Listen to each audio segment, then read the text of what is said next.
Querido Espírito Santo, venha com o teu poder agora falar com a gente, falar com cada um que está aqui. Peço que o Senhor esteja me usando para transmitir a tua palavra e que esses corações aqui estejam abertos para a transformação, em nome de Jesus. Amém.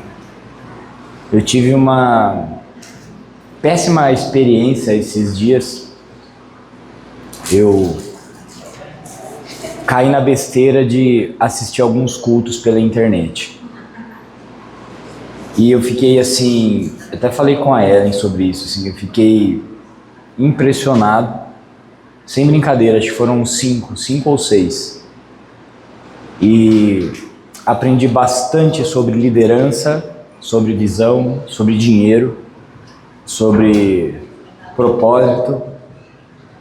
Aprendi muito sobre política, geopolítica, mas eu quase não escutei falar de Jesus, não escutei falar de arrependimento, não escutei falar do Espírito Santo. E foi uma coisa muito ruim, assim, sabe? Porque Deus foi expulso do templo e precisou chamar um cara lá no deserto para conversar com ele, para esse cara pregar o arrependimento para preparar o caminho de Jesus. Esse cara era João Batista.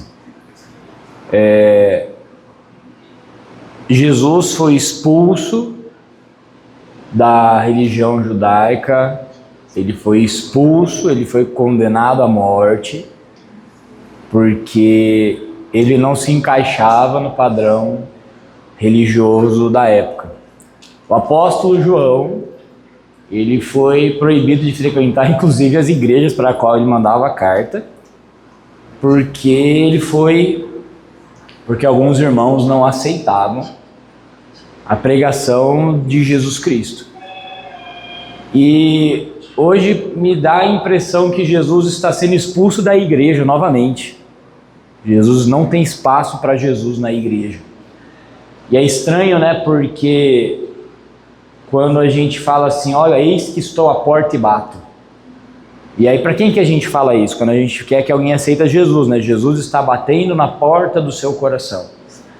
Mas esse versículo ele não foi escrito para um crente, foi escrito para uma igreja. Ou seja, Jesus estava do lado de fora da igreja, batendo na porta, e a igreja que abrisse e deixasse Jesus entrar, então cearia com ele, estaria com ele. E assim, foi uma coisa muito esquisita isso para mim, né? Porque eu fui atrás de uns ministérios grandes, porque eu queria saber se eu tô na moda ou não, né? Porque eu queria entrar na moda também para fazer umas coisas legais. Mas a gente não encontra mais Jesus. Isso é muito triste. E por isso que o Brasil é a maior nação cristã do mundo, talvez a segunda maior, e tudo que é de ruim e de inferno existe nesse país. Tudo, nada que é bom. Ah, mas o Brasil é abençoado, celeiro espiritual do mundo. Mentira. Aqui a gente tem padrões de miséria da África, padrões de violência, de guerra. Aqui a gente tem corrupção das mais elevadas no mundo. O nosso estudo é pior que o do Vietnã. Entendeu? Então, assim, não é uma bênção esse país. Não é uma bênção. Apesar de ter uma igreja em cada esquina, não é uma bênção. Porque Jesus não está nas igrejas, né? E foi interessante porque eu comecei isso começou a me incomodar muito, assim. Eu não devia ter feito isso, me arrependi de ter feito isso, porque eu fiquei incomodado, assim. Fiquei com um aperto no coração. E a gente vai ter que entender que muitas pessoas que falam em nome de Jesus, muito bonito, numa igreja e usam versículos, elas não estão falando de Jesus. Elas não estão falando de Jesus, elas não estão ensinando sobre Jesus. Elas não estão ensinando sobre o céu, sobre a salvação, não estão. As pessoas estão sendo manipuladas politicamente, religiosamente, as famílias estão se empoderando das igrejas e estão se montando verdadeiros impérios E Jesus não está nisso. Jesus não está nisso. E hoje eu gostaria de que você se encontrasse nessa imagem aqui, né? Quem é você na multidão? Essa é a cena da crucificação de Jesus.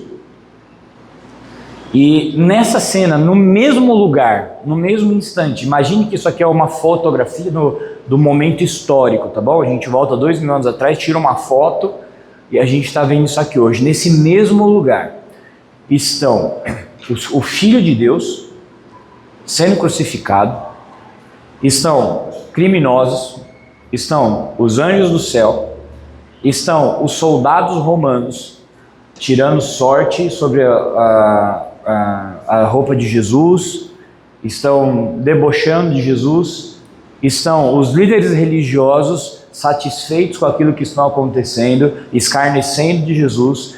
Aqui tem a multidão que foi curada por Jesus, olhando e triste por aquilo que estava acontecendo.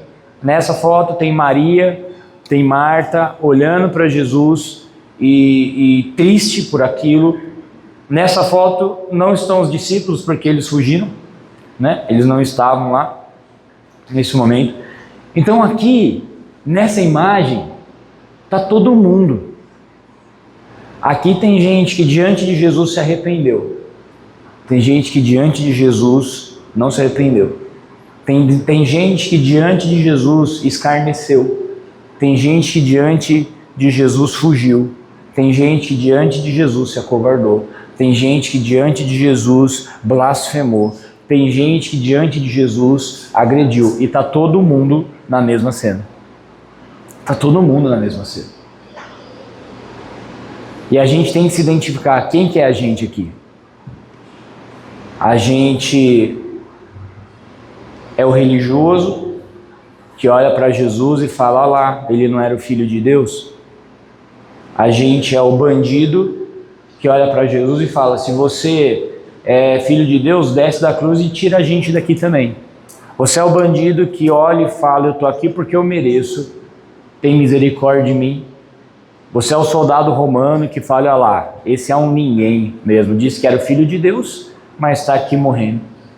Você é a pessoa que olha para Jesus e fala: esse Jesus, esse cara me curou, ele me salvou, por que ele está sofrendo tanto assim? Quem que é você nessa multidão? Porque igual a gente vive hoje no mundo, o mundo, isso aqui é uma foto do mundo. Isso aqui é uma foto do que acontece hoje na humanidade. Diante de Jesus, as pessoas agem, reagem, sentem, vivem de formas diferentes. De formas diferentes.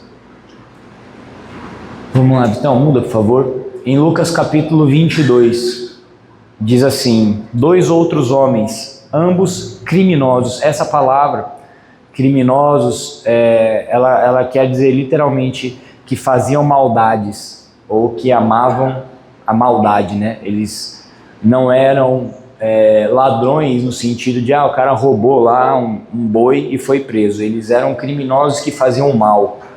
Eles foram levados com ele, com Jesus, a fim de também serem executados. Quando chegaram ao lugar chamado Caveira, o pregaram na cruz. Os criminosos também foram crucificados, um à sua direita e outro à sua esquerda. Jesus disse: Pai, perdoa-lhes, pois não sabem o que fazem. E os soldados tiraram sorte para dividir entre si as roupas de Jesus. A multidão observava e os líderes zombavam: salvou os outros, salve a si mesmo, se é o Cristo, o escolhido de Deus, diziam. Os soldados também zombavam dele, oferecendo-lhe vinagre para beber. Diziam: se você é o rei dos judeus, salve a si mesmo. E uma tabuleta presa acima dele dizia: esse é o rei dos judeus.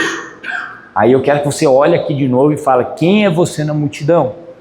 A multidão que observa, o soldado que zomba, o religioso que escarnece. Um dos criminosos, dependurado ao lado dele, zombava: então você é o Cristo? Salve a si mesmo e a nós também. Mas o outro criminoso o repreendeu: você não teme a Deus, nem mesmo ao ser condenado à morte? Nós merecemos morrer por nossos crimes, mas este homem não cometeu mal algum. Então ele disse: Jesus, lembre-se de mim quando vier no seu reino. E Jesus lhe respondeu: eu lhe asseguro que hoje você estará comigo no paraíso. Nesse mundo, só pisaram 3 tipos de pessoas. Só 3. O Salvador do mundo, aquele que não tinha pecado. O pecador que se arrepende. E o pecador que não se arrepende. Só 3 tipos de pessoas pisaram nessa terra. O Salvador, Jesus, o Filho de Deus, o Verbo encarnado, aquele que era antes de tudo e encarnou, e nele não teve pecado algum.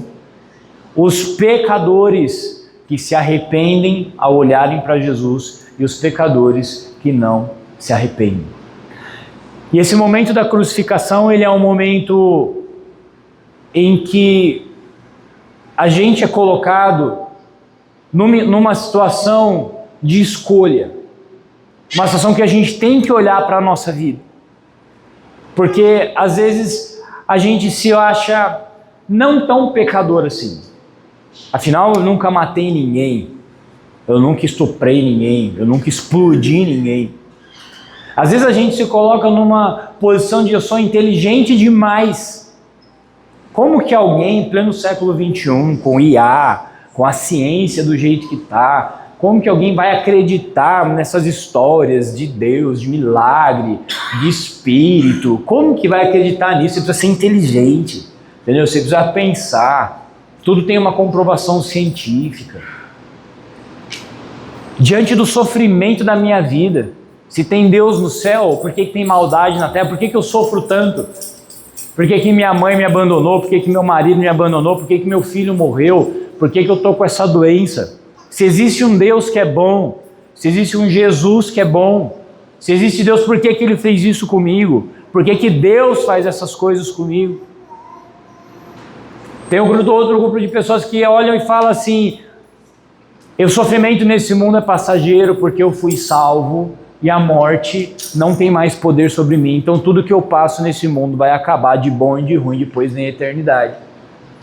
Diante do mesmo Jesus, diante da mesma cena, diante do mesmo Cristo, diante da mesma cruz, pessoas pensam, sentem, reagem e vivem de maneiras diferentes. O mesmo Salvador salva e o mesmo Salvador condena. Por quê? Por que Ele condena um e não condena outros? Porque a salvação, ela é colocada diante de todos, mas alguns escolhem se arrepender, outros não vão se arrepender. Outros não vão se arrepender. Então qual que é a marca de Deus para o mundo? Qual que é a marca do amor de Deus para o mundo? Qual que é a marca, quando a gente lê Romanos capítulo 8, que agora me fugiu da cabeça, mas que fala sobre nada nos separará do amor de Deus que está em Cristo Jesus. Aí você fala assim: poxa, mas se Deus me ama, por que tal coisa ruim aconteceu comigo? Se Deus me ama, por que tal coisa? A gente questiona o amor de Deus, condicionando Ele que se Deus me ama, coisas ruins não poderiam acontecer comigo. Só que a marca do amor de Deus não é que coisas ruins não acontecerão conosco. A marca do amor de Deus é que Deus enfiou seu Filho ao mundo, e Deus colocou uma cruz no meio do mundo assim. Ele colocou, imagina um globo e uma cruz no meio. A marca de Deus para o mundo, do amor de Deus para o mundo, é que quem crer naquele Filho vai ser salvo, e quem não crer vai ser condenado. Mas onde está o amor? O amor era que era para todos nós sermos condenados. Esse é o amor. Era para nós tudo ir para o inferno, só que hoje a gente carrega uma doença na nossa mente, no nosso coração, no nosso espírito. A gente parte do ponto que todo mundo é bom. A gente parte do ponto que a gente tem direitos. A gente parte do ponto que nós somos especiais. Então a gente parte do ponto que Deus tem que fazer as coisas para a gente porque eu sou bom. E isso, a gente vive num país que todo mundo só tem direito. Você já percebeu isso? Todo mundo tem direito, ninguém tem dever de nada, todo mundo tem direito. Todo mundo tem direito a fazer o que quiser, a falar o que quiser, a não trabalhar, a não estudar. Parece que ninguém tem obrigação.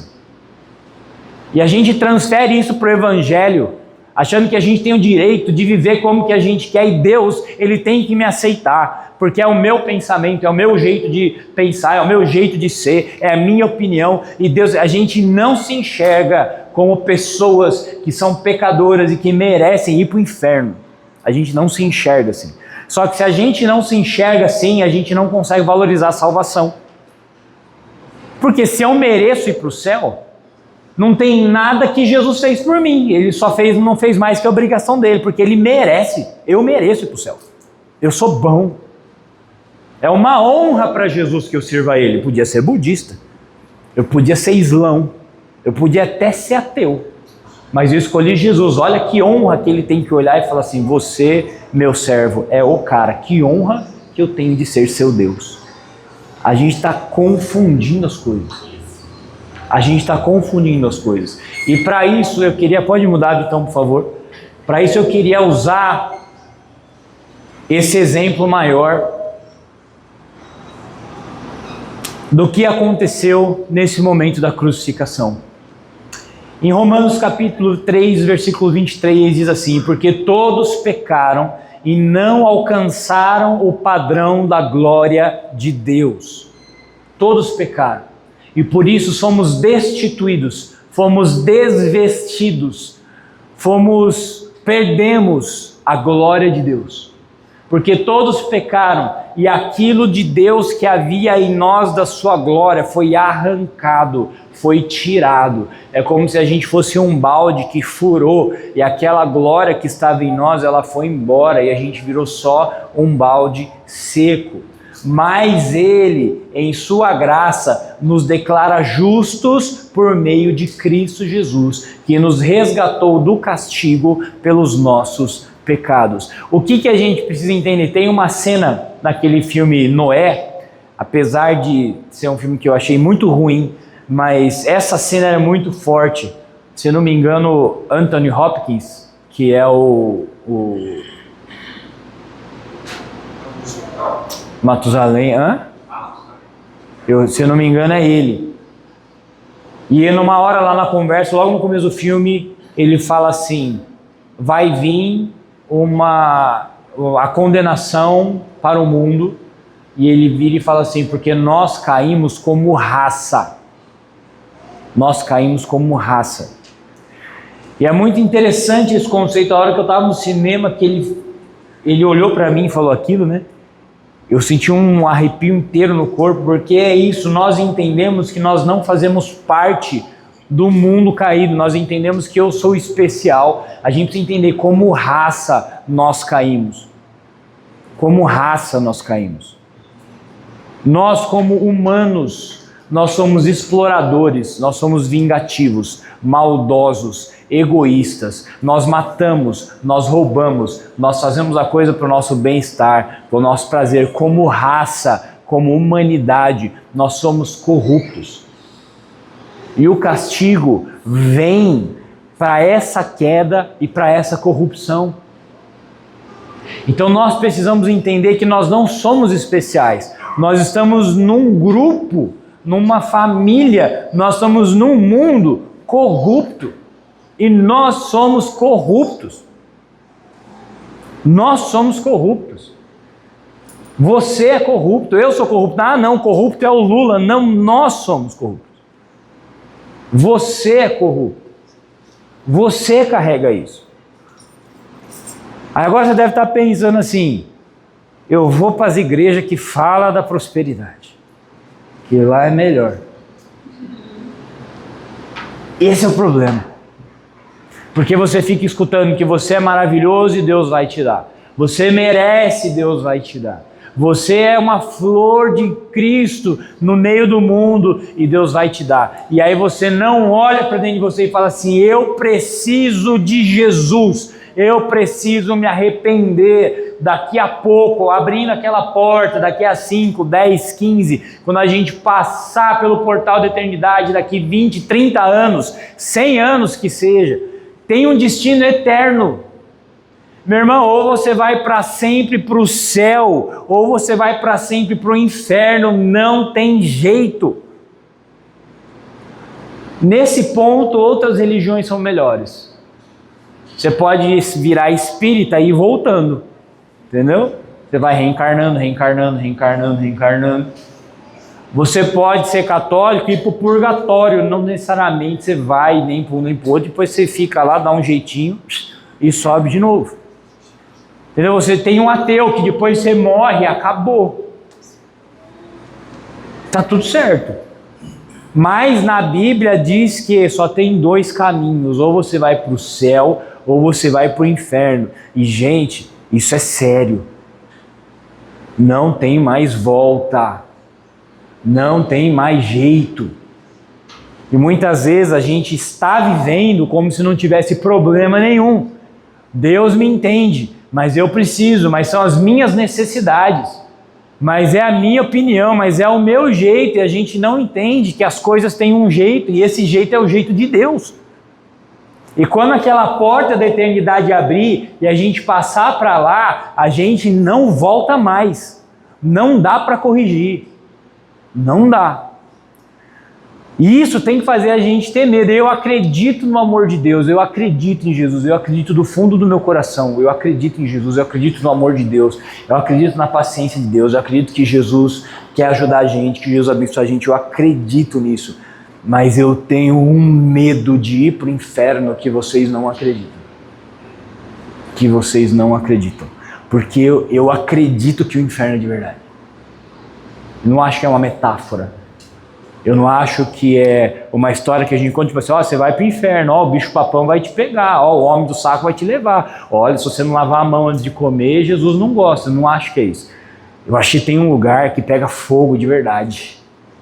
E que quem ficar lá vai ficar lá para sempre de verdade. E não tem mais jeito de verdade. E eu tava conversando com um amigo sobre isso. Ele tem tido muito contato com muitos ministérios e com muitos pastores. Ele fala, Denão, você não sabe o que eu tô vendo por aí. O cara é muito sujo. É muito sujo. E aí eu falei pra ele, eu falei assim, cara, eu tenho medo de ir pro inferno que você não acredita. Ele falou, cara, eu também. E eu perguntei pra ele, mas o que você acha, esses caras? Eles não sabem o que eles estão fazendo? Ele falou, cara, eles sabem. Eu falei, mas eles não têm medo de ir pro inferno? Ele falou, cara, eu não sei. Eles só fazem. Então, a gente precisa resgatar esse temor no nosso coração. A gente precisa saber que algumas coisas que nós vamos fazer não vai ter volta. O amor de Deus, ele está em dar para você e dar para mim uma chance. Qual que é essa chance? Cristo. Cristo é a chance. Jesus é a chance. Jesus é a chance de nós estamos todos numa esteira que vai terminar numa caldeira, que vai terminar naquele forno que matava judeu no nazismo, e a gente está caminhando para lá, e Jesus ele entra na frente e ele fala assim, eu quero dar chance de vocês irem para o outro lado. E aqueles que escutam Jesus saem dessa esteira e começam a caminhar para o outro lado, mas aqueles que não saem, eles vão para o forno. O amor de Deus está na manifestação de Jesus que quer nos salvar. Porque aqui, ó, por meio de Cristo Jesus que nos resgatou do castigo por nossos pecados. E aí eu quero ver com vocês essas 3 situações. Diante da consequência dos seus erros, uns se arrependem e outros não se arrependem. O problema de todo mundo se achar justo demais, se achar bom demais, é que muitas vezes quando você erra, quando eu erro, a gente se compara com o erro do outro e a gente fala assim, o que eu fiz não é tão ruim assim também. Tem gente pior que eu. Eu fiz isso, mas olha o que ele fez. E é bom que aqui no Brasil a gente tem o exemplo de um monte de gente ruim, então a gente fala, eu não sou tão ruim igual o fulano, né? Eu não sou tão ruim igual aquilo lá. E aí chegam as consequências dos erros. Só que a gente está vivendo uma fase tão vitimista que quando chega a consequência dos meus erros, a culpa é sua. A culpa é sua das consequências dos meus erros. A culpa é de Deus das consequências dos meus erros. Quem está com filho em idade escolar, e os professores que estão aqui, sabem disso. O filho é mal educado, é problemático, o filho está cheio de... A culpa é de quem? A culpa é do professor. Não é da mãe e do pai que não cuida direito. É do professor. O cara não estuda, o cara não trabalha direito, um adulto não estuda, não trabalha direito, ele não se desenvolve e a culpa é do governo. A culpa é do capitalismo. O cara não cuida do casamento dele, a mulher não cuida do casamento dele, e a culpa é da mulher, a culpa é do marido, a culpa é de todo mundo. Quando chegam as consequências dos erros, a culpa é sempre dos outros. E quando a gente olha em Apocalipse, a sentença de Apocalipse, para quem não entendeu, a gente fica com medo lá dos cavaleiros, né? E das trombetas, das desgraças que vêm. A sentença de Apocalipse é que, apesar das consequências das maldades dos homens, eles não se arrependeram e continuaram nos seus caminhos. Essa é a sentença de Apocalipse. Essa é a sentença de Apocalipse. Você pega e veja lá. Porque aí tá assim, e a trombeta veio e saiu o cavaleiro, e teve praga, e morreu 1/3 de não sei o que, e depois é outra destruição, não sei o que, não sei o que, não sei o que. E a sentença qual que é? E mesmo assim os homens não se arrependeram e não deram glória a Deus, eles não mudaram o seu jeito de viver. Então, diante das consequências dos próprios erros, umas pessoas se arrependem, outras não se arrependem. Você vai errar. A questão é, diante do seu erro, o que você vai fazer? Você vai culpar Deus, você vai culpar Jesus, você vai culpar seu pai, você vai culpar a sua mãe, a sociedade, o Brasil, ou você vai se arrepender? Quem é você na multidão? Você é a pessoa que vai culpar alguém, ou você vai se arrepender? Diante do mesmo Salvador, uns são salvos e outros são condenados. Quando você olha para Jesus, quem que é você na multidão? Existem outras opções no mercado religioso, inclusive dentro do mundo gospel. Você não precisa pegar a sua cruz e seguir a Jesus. Você pode viver um outro tipo de vida. Hoje nós temos o Instagram, que com 30, 40 segundos você consegue um recorte de uma vida perfeita para mostrar como você é espiritual, como você é inteligente, como você é sábio, como você vive para Deus. Só que existe só um Salvador. E diante desse Salvador e daquela cruz, uma multidão foi condenada. Diante da salvação de Jesus, uma multidão foi para o inferno. Como? Porque eles não creram. Porque eles não se arrependeram dos seus pecados, porque eles não olharam aquela multidão de homens sábios, aquela multidão de pessoas que conheciam a lei, que conheciam as escrituras, dos religiosos, as pessoas que eram os sábios, eles olharam para Jesus e eles não foram salvos. Por quê? Porque nessa história tem dois bandidos. Os dois cometeram crimes.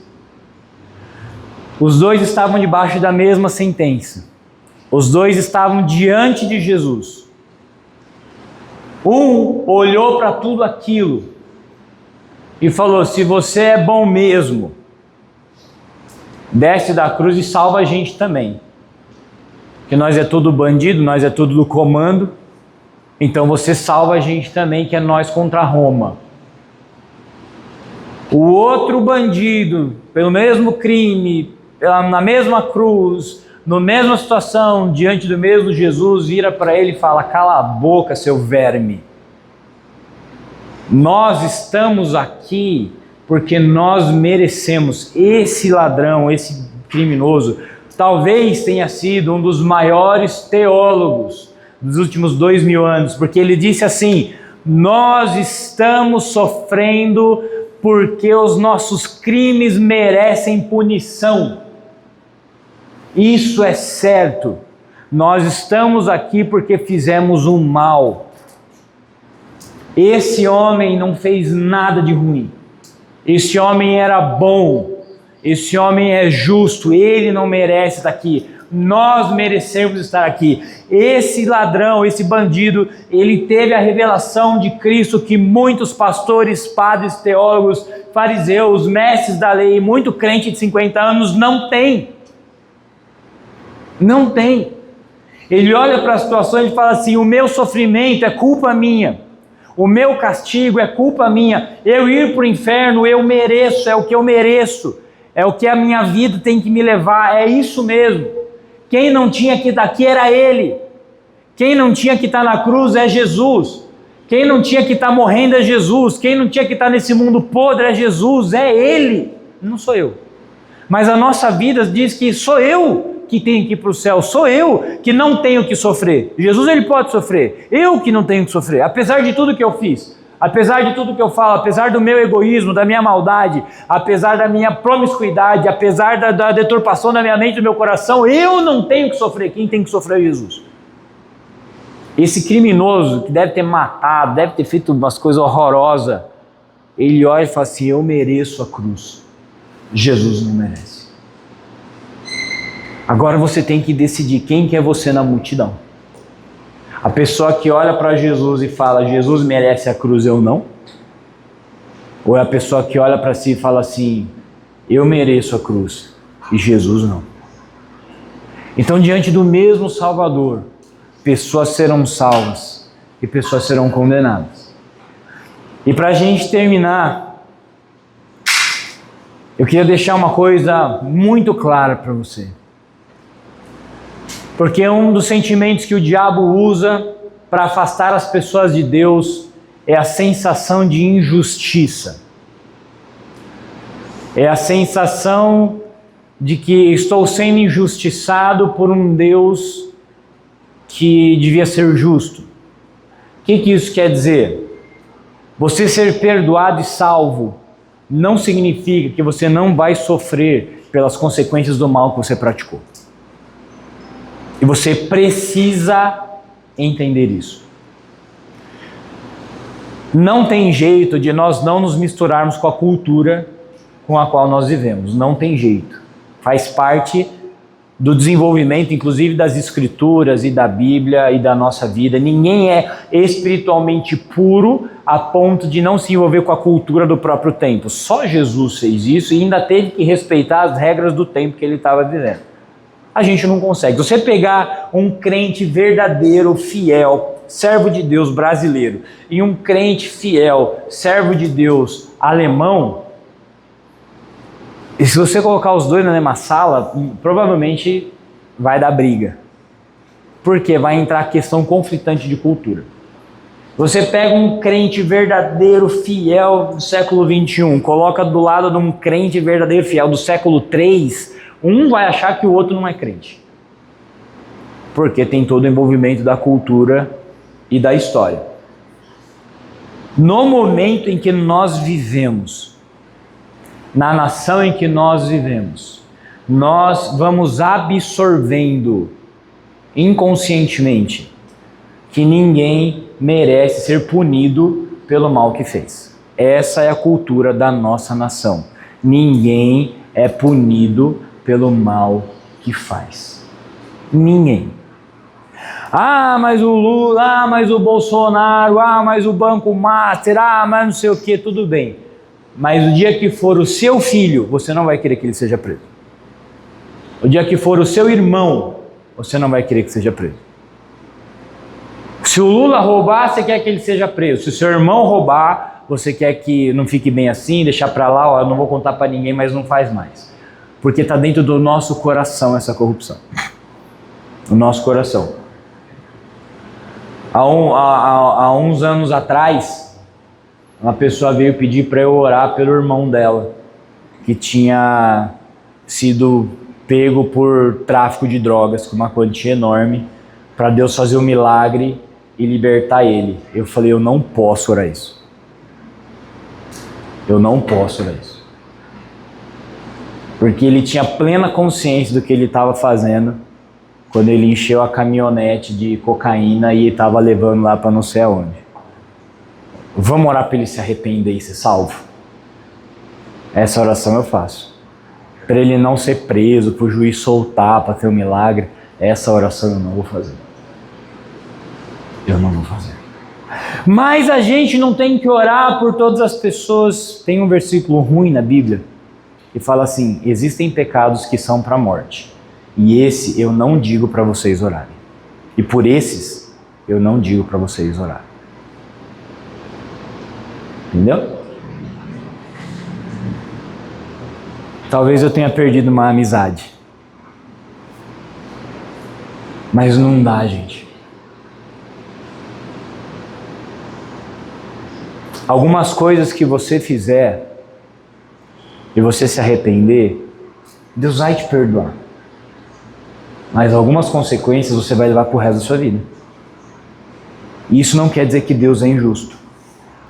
O bandido que estava na cruz teve a maior revelação espiritual que muitos não tiveram. Quando ele olha para Jesus e ele fala: Senhor, lembra-te de mim quando vieres no teu reino. Ele entendeu que Jesus era o Filho de Deus e que ele tinha um reino e que esse reino viria e que por alguma razão ele acreditou que Jesus poderia ressuscitar ele. Ele entendeu o pós-morte. Esse cara teve a revelação de tudo. Na nossa concepção teológica cristã, o que tinha que ter acontecido com ele? Brasileiro. Aceitou Jesus, sai da cruz. Jesus olha para ele e fala: estás perdoado, filho. Ele cai da cruz, uma roupa branca, ele vira pastor. E aí ele fala: pero que no dia em que encontrei mi Dios, e naquela la cruz, e pegue seu envelope agora, porque essa mesma cruz vai estar em você. E se você tiver 10 mil para ofertar aqui, te conto os segredos espirituais. A gente entende que é isso. Eu entendi que eu errei, eu me arrependo, Jesus, pelos meus pecados. Muitas vezes eu falar o que está acontecendo no seu coração. Você não está se arrependendo dos seus pecados. Você quer fugir das consequências dos seus erros. Você quer ver a coisa que eu mais vejo acontecer? Marido que se arrepende de ter traído a mulher, só que ele só se arrepende depois que a mulher descobre. O cara está traindo a mulher faz 1 ano, nunca se arrependeu. O dia que a mulher descobre, o cara fala: ai, me perdoa, eu estou arrependido, porque ai, não sei onde eu estava com a cabeça, foi um lapso de 1 ano o cara teve. O cara nunca se arrependeu. Se arrepende por quê? Porque não quer ter a consequência da escolha dele. Ah, Denão, mas você não acredita no arrependimento, você não acredita na cura. Eu acredito no arrependimento, acredito no perdão, acredito na reconciliação e também acredito na consequência dos atos. O que vai acontecer? Não sei. Eu acredito em tudo isso. Eu acredito em tudo isso. Se você que é mulher, vou dar um exemplo bem esdrúxulo, trai o seu marido. Você engravida do amante. Você se arrepende verdadeiramente daquilo que você fez. Você vai matar seu filho?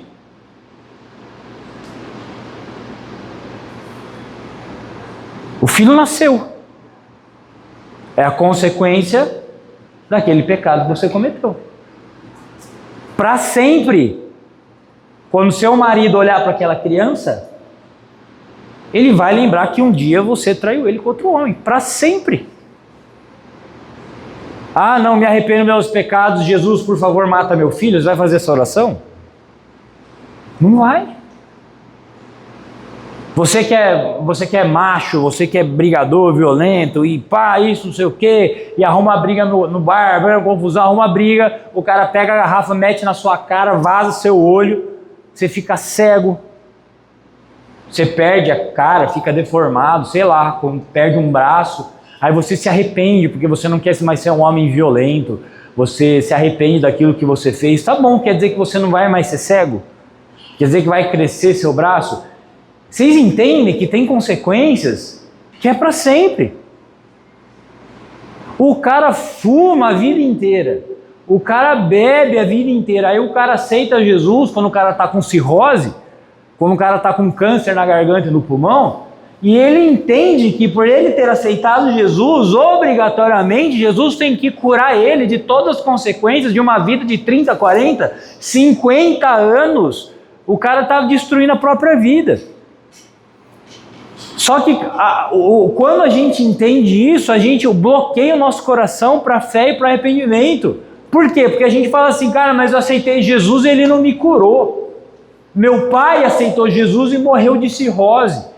Minha mãe se converteu e Deus não tirou tal coisa dela, porque nós estamos condicionando a salvação a uma limpeza das consequências da nossa vida, que não vai acontecer. O cara aqui, eu achei engraçado que uma vez eu vi um pastor falando que o primeiro cara que entrou no céu foi um corintiano. E eu não tinha entendido. E ele falou, cara, quando você olha na Bíblia, aquele criminoso na cruz, Jesus falou para ele, hoje você vai estar comigo no paraíso. Então ele foi o primeiro cara que entrou no céu. E todo criminoso é corintiano.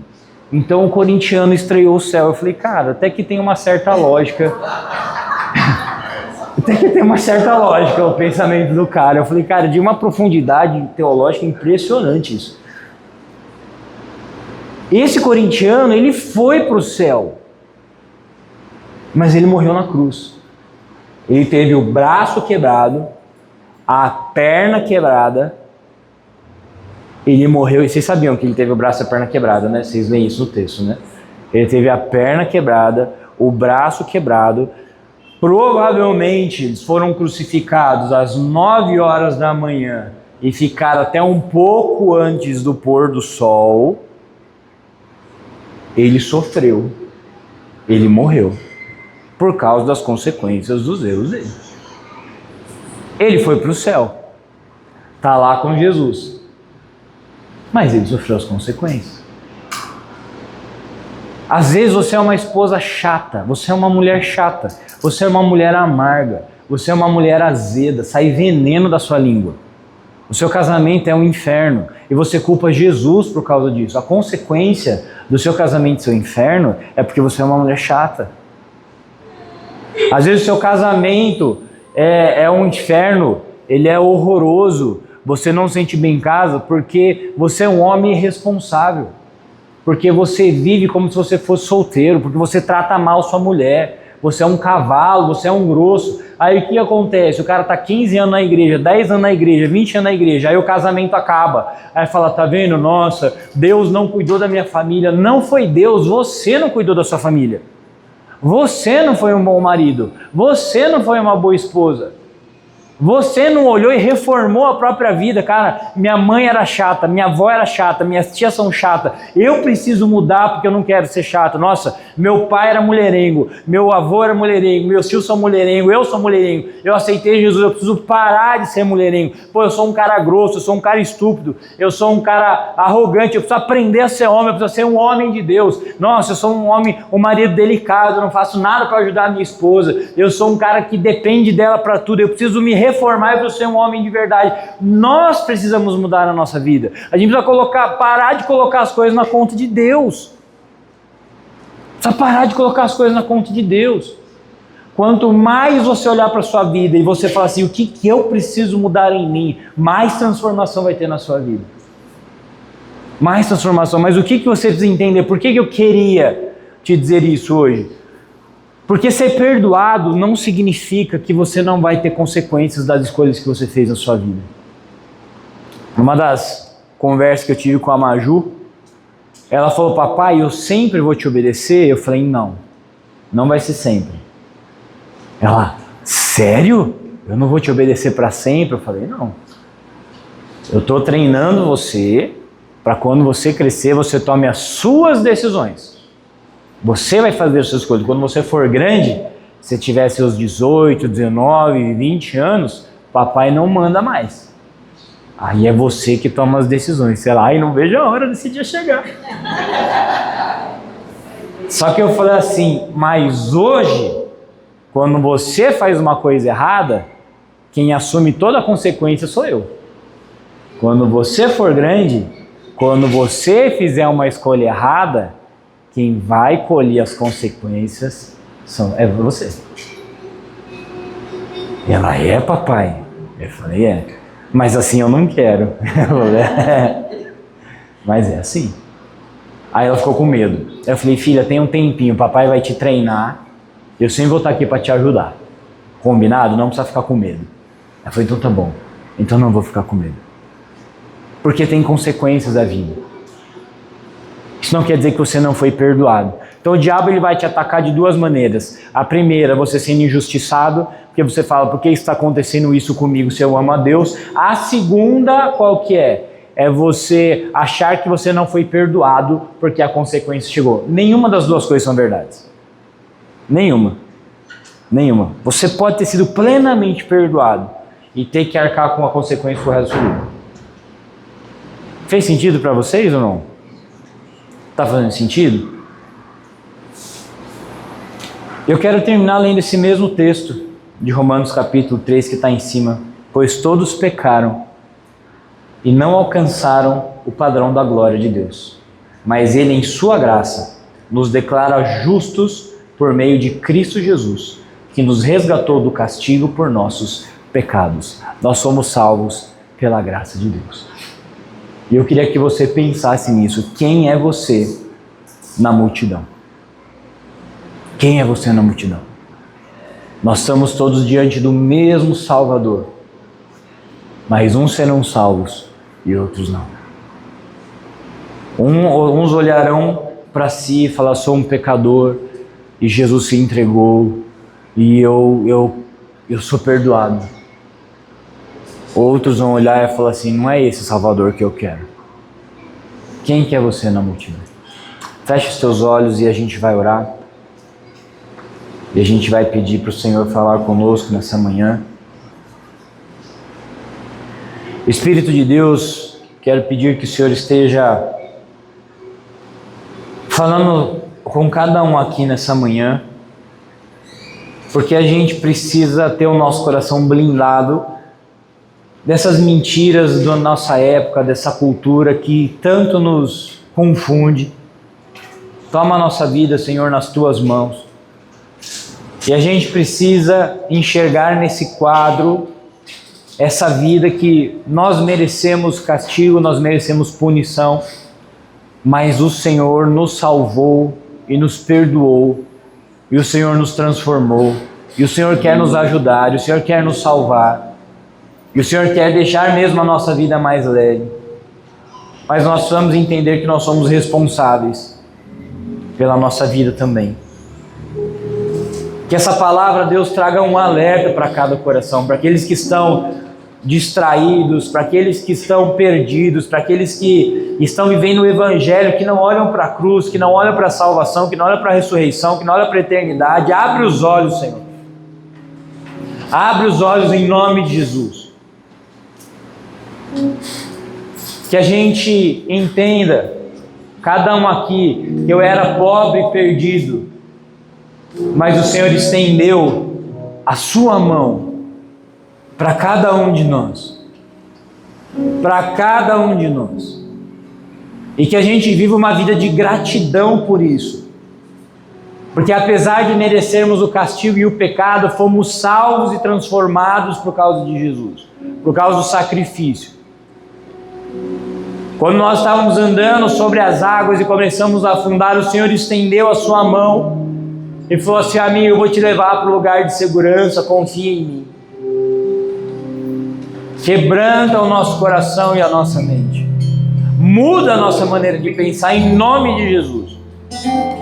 Espírito Santo invade o nosso coração, a nossa mente e transforma a nossa maneira de pensar, que a gente pare de se colocar como pessoas que são vítimas de Deus, vítimas das consequências, pessoas irresponsáveis que culpam os outros. Ajuda a gente a olhar e falar assim, nós merecemos o mal que vivemos, mas pela graça de Jesus nós somos salvos, pela graça de Jesus nós somos perdoados, pela graça e pelo amor de Jesus nós podemos mudar a nossa vida. não porque a gente merece ou porque a gente é bom demais, mas porque Jesus é bom demais e Ele escolheu nos perdoar. Em nome de Jesus. É o que nós queremos te pedir do Espírito Santo. Em nome de Jesus. Amém, amém e amém. Eu vou pedir para você ficar em pé no seu lugar. Eu vou pedir para você pegar o seu cálice, o seu pão e voltar para o seu lugar, para que a gente possa tomar a ceia do Senhor, tá bom? E Jesus tomou o pão e agradeceu a Deus. Depois partiu e deu aos seus discípulos, dizendo: este é o meu corpo, entregue por vocês. Façam isso em memória de mim. Depois da ceia, Jesus tomou o cálice de vinho e disse: este é o cálice da nova aliança, confirmada com o meu sangue, que é derramado por sacrifício de vocês. Quando a gente toma a ceia, a gente lembra desse sacrifício de Jesus, que perdoa os nossos pecados. Meu irmão, minha irmã, por causa de Jesus, você é perdoado. Por causa de Jesus, você pode ter uma vida nova. Por causa de Jesus, você pode ser liberto do mal. Por causa de Jesus, você não vai sofrer o que você merece. Por causa de Jesus, nós somos salvos. Que a nossa vida seja uma vida de gratidão pela salvação. Que a gente, como aquele bandido da cruz, olhe para Jesus e diga assim: ele não merecia estar aqui. Eu merecia, ele não. Senhor, lembra de mim quando você entrar no paraíso. Que a nossa vida seja uma vida de humildade diante do Deus Todo-Poderoso. Que a nossa vida seja uma vida de respeito ao sacrifício de Jesus. Você é tão importante para Deus que Jesus morreu para te salvar. Viva uma vida de gratidão. Senhor Deus, nós estamos aqui nesse momento e queremos te agradecer pelo sacrifício de Jesus. Queremos te agradecer porque o Senhor se importou a tal ponto conosco que escolheu nos perdoar pela tua graça. Que a gente viva uma vida de pessoas que foram perdoadas e uma vida de gratidão pela salvação de Cristo. Que a gente nunca caia na tentação de achar que a gente merece, mas que a gente viva todo dia como um presente, como uma criança que ganha um presente de Natal. Que a gente receba isso no coração como um presente. A salvação é um presente de Deus. E que a gente viva a nossa vida com leveza e com graça, sabendo que o Senhor cuida de nós e que pela graça nós somos salvos, que isso não vem de nós, é dom de Deus, que não é feito por causa daquilo que a gente pode fazer para que ninguém se glorie, para que ninguém fale: tá vendo, olha o que eu fiz, eu mereço. Não, é pela graça, é pela graça. Nós queremos consagrar esse cálice, esse pão, queremos comer em memória de Ti e anunciar a morte do Senhor até que o Senhor venha e nos leve para casa. Em nome de Jesus, vamos comer o pão e tomar desse cálice. Amém.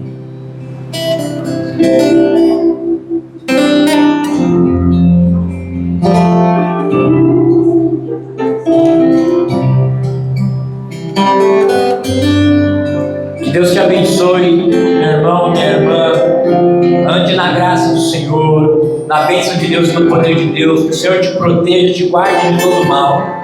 Seja guiado pelo Espírito Santo para uma vida plena. Seja guiado pela palavra de Deus. Tenha uma vida diante da cruz de Cristo, agradecendo pelo sacrifício. Você é perdoado dos seus pecados. Viva como uma pessoa que foi liberta. Tenha um ótimo domingo, uma ótima semana. Que Deus abençoe a sua vida. Em nome de Jesus.